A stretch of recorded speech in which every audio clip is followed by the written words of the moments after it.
2 മാസം പോയി കേട്ടോ. അവധി തുടങ്ങിയപ്പോൾ തോന്നി ഹാവൂ ഇനി വലിയ വിശ്രമം. പക്ഷേ ഇപ്പോൾ സ്കൂൾ തുറക്കാൻ ഇനി ദിവസങ്ങൾ മാത്രം ശേഷിക്കുന്നു. ഈ 2 മാസം 10 മണിക്ക് ഉറക്കമുണർന്നവർ എല്ലാം തന്നെ ഒരിടവേളയ്ക്ക് ശേഷം വീണ്ടും ആ പഴയ ടൈമിങ്ങിലേക്ക് മടങ്ങും. പുതിയ ക്ലാസ്സും പുതിയ പുസ്തകങ്ങളും കൂട്ടുകാരെ വീണ്ടും കാണാനുള്ള ആകാംക്ഷയും.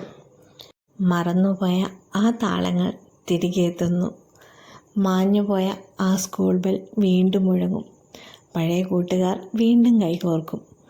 പുതിയ മുറികളിൽ പുതിയ ഓർമ്മകൾ പിറക്കും.